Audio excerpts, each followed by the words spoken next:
Шановні колеги, полковник Андрій Миколаївич Andriy Lysenko,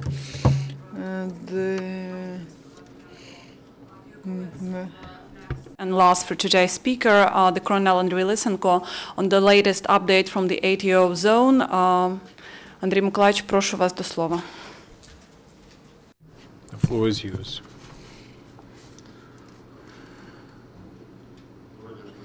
And good afternoon, dear colleagues. Today, from the side of the Russian Federation border at 11:30 and 12:10, heavy metal fight at the checkpoint of the National Guards of Ukraine and volunteer battalions of the Ministry of Interior.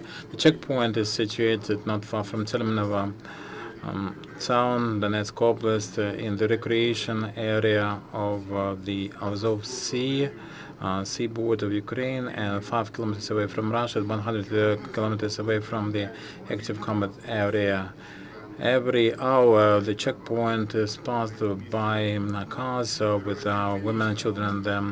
Regardless of that, terrorists cynically sheltered that checkpoint instantaneously under the deadly threat. Our military officers evacuated people to the children and saved the lives of all the settlers and tourists, so there are no casualties among civilians. The most acute situation is at Luhansk, Donetsk, Dmitrivka, Mykolaiivka, Yasenovata, Ilovaisk, Krasnodon, Makiyivka, Gorliivka, Sobor-Mogila-Mount. And there we still have active engagement between ATO and forces and terrorists. Our forces are still working on Snitz, Luhansk, Mykolaiivka, Illyria, Luhansk Oblast, and Zemlyanka, and Lysenko, Donetsk Oblast. Also Ukrainian combatants are policing Novosvitlivka and Khrushchevata to create corridor for heavy metal and armaments and vehicles from the Russian Federation. Terrorists still firing at the ATO forces and stationing. Still, they are retreating. Some of them are trying to abandon the occupied territories as refugees, disguised as refugees. In Ilovaisk and Donetsk Oblast, big reinforcement arrived, and that helped our forces to entrench themselves and repel 2 attacks. Under control of the Ukrainian forces, the city is, it's still the point of attack for terrorists. Today at 14:15, Ukrainian customs and border guard officers started clearance of the Russian humanitarian cargo. Today, terrorists shelled at Lenin, Kiev, Voroshilov and Kuybyshev, the district of Donetsk, the city of Donetsk, as a result of shelling. The roofing and the walls of the Donetsk Oblast country museum was ruined, and also there were some hits at residential areas. And Donbass Arena, the sports complex was shelled, which is the pearl of Donbass. At Ilovaisk, terrorist shells hit building number 43 until Bukhina Street. Civilians suffered from that, but the utility services and public transportation are still working. I would like to bring it to attention to our citizens. There are self-made bombs and mines that can look as a can of a soft drink or as a pen, as a mobile phone. We have to warn children against such findings. If you come across something like that, call this number 094-837-1805. There's sappers of the Ministry for Emergency in Kiev and one of the private printing facilities.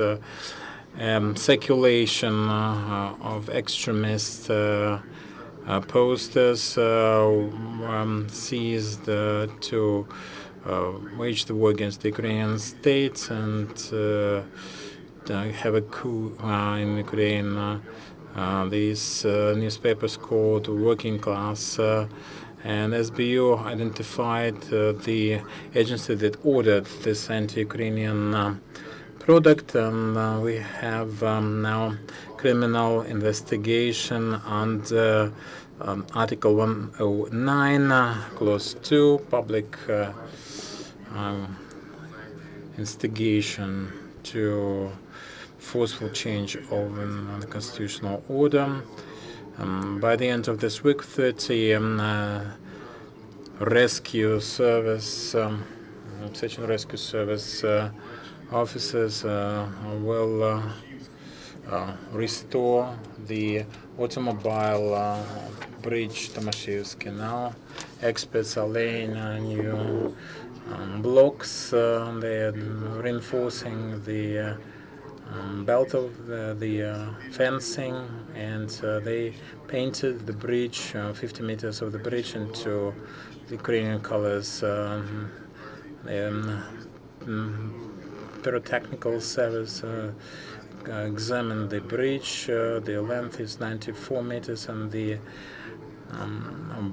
width is 111 meters, and the adjacent waters for the mines and bombs, and only after that they dismantled the structures destroyed by terrorists. Tomashevsky Bridge is crossing the Siversky-Donetsk River. It's one of the 3 bridges to connect Rubizhne railway station and Novodruzhsk settlements. According to the Ministry of Social Policy, from shelters from children orphanages and centers of sociological and psychological rehabilitation, all the children were evacuated. The majority of them, 105 people, were taken to the centers social and psychological rehabilitation in other parts of the country. Those children will attend classes in secondary schools in the place of their new settlement. Parts of orphans and disabled children were taken to Berdyansk from Luhansk and Donetsk Oblast. 23 children from Donetsk Oblast to other parts of Ukraine. 28 foster houses were evacuated with 215 children, and 66 foster families that take care of 165 orphans. In total, 280 children. In Luhansk Oblast, we have now 18 orphanages resettled with 127 children and 29 foster families with 58 orphans. International support. Sweden provided disbursement of 3.8 million euros as humanitarian aid to Ukraine. Hillary Ernström announced that she is Minister for International Cooperation. According to her, all the funds will be used for procurement of foodstuffs and medical drugs for the east of Ukraine, and also restoration of the infrastructure. The minister added that Sweden is prepared to add to this assistance in the future. In her survey in the Fox Ukraine, you demonstrated proof of Russia's involvement in the events. The armed personnel carrier, or was it the airborne assault vehicle? So can we say that it's time when we call it an invasion on the part of the Russian Federation instead of ATO? Are there any grounds for that? Well, the point is that the status of this operation should be established by the presidential decree and decision of the parliament. So far, we haven't witnessed any big-scale invasion by the big force of the Russian Federation at the border, so there are no grounds, as we see it, to change the status. I have one question. How is evacuation of IDPs taking place via humanitarian corridors after that accident with shelling at the convoy with refugees? This shelling took place in the region where there are active fighting going on, and the humanitarian corridors, they are to the north from Lugansk and Donetsk. They continue to work from 10 till 6 till 4, and the citizens know that they every day several hundreds of refugees get registered and they move along that corridor, these corridors.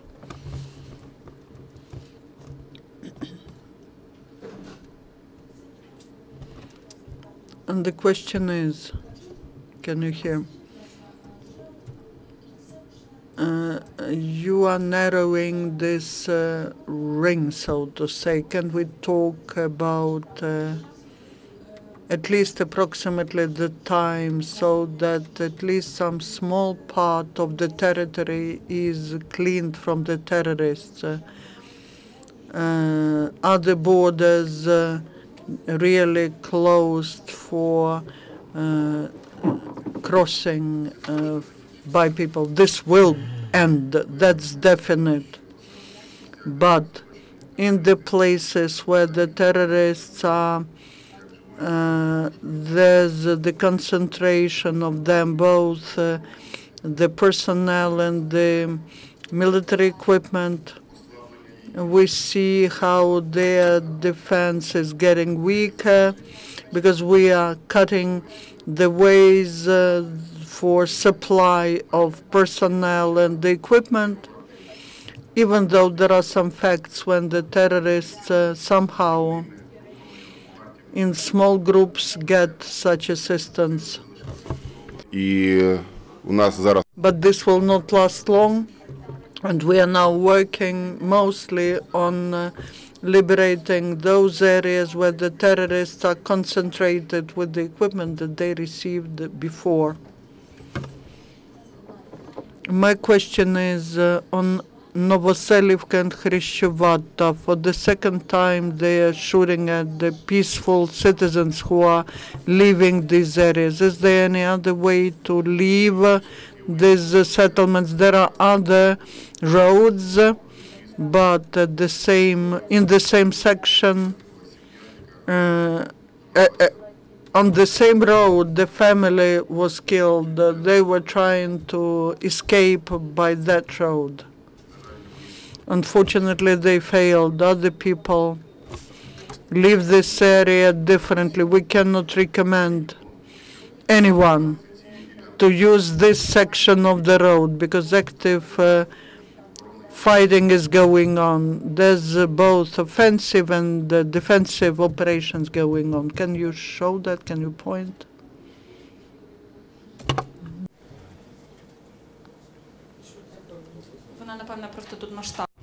The scale, yeah, the scale is wrong.